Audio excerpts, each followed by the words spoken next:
The barnacles were singing, "Oh, very well then, I hear the curfew. Please go away and come some other day. Goliath tussles with Samson's muscles, yet the muscles never fight in Oyster Bay." "It's just nonsense," said Trot scornfully. "Why don't they sing 'Annie Laurie' or 'Home Sweet Home' or else keep quiet?"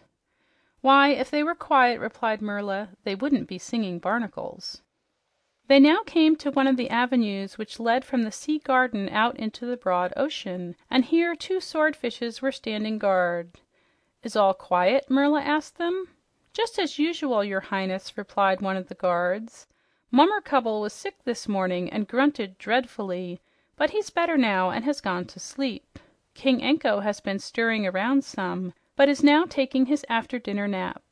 I think it will be perfectly safe for you to swim out for a while, if you wish." "Who's Mummercubble?" asked Trot as they passed out into deep water. "He's the sea pig," replied Merla. "I am glad he is asleep, for now we won't meet him." "Don't you like him?" inquired Trot. "Oh, he complains so bitterly of everything that he bores us," Merla answered. "Mummercubble is never contented or happy for a single minute." "I've seen people like that," said Cap'n Bill with a nod of his head, "and they has a way of upsettin' the happiest folks they meet." "Look out!" suddenly cried the mermaid. "Look out for your fingers! Here are the snapping eels!" "Who? Where?" asked Trot anxiously. And now they were in the midst of a cluster of wriggling, darting eels which sported all about them in the water with marvelous activity. "Yes, look out for your fingers and your noses," said one of the eels, making a dash for Cap'n Bill. At first the sailor was tempted to put out a hand and push the creature away, but remembering that his fingers would thus be exposed, he remained quiet and the eel snapped harmlessly just before his face and then darted away. "Stop it," said Merla. "Stop it this minute, or I'll report your impudence to Aquareine." "Oh, who cares?" shouted the eels. "We're not afraid of the mermaids." "She'll stiffen you all up again as she did once before," said Merla, "if you try to hurt the earth people." "Are these earth people?" asked one, and then they all stopped their play and regarded Trot and Cap'n Bill with their little black eyes. "The old pollywog looks something like King Anko," said one of them. "I'm not a pollywog," answered Cap'n Bill angrily.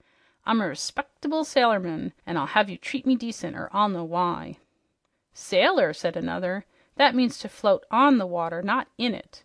What are you doing down here?" "I'm jes' a visitin'," answered Cap'n Bill. "He is the guest of our queen," said Merla, "and so is this little girl. If you do not behave nicely to them, you will surely be sorry."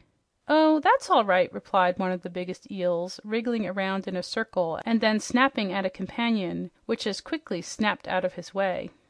"We know how to be polite to company as well as the mermaids. We won't hurt them." "Come on, fellows, let's go scare old Mummercubble," cried another, and then in a flash they all darted away and left our friends to themselves. Trot was greatly relieved. "I don't like eels," she said. "They are more mischievous than harmful," replied Merla, "but I do not care much for them myself." "No," added Cap'n Bill, "they ain't respectful." End of chapter 6.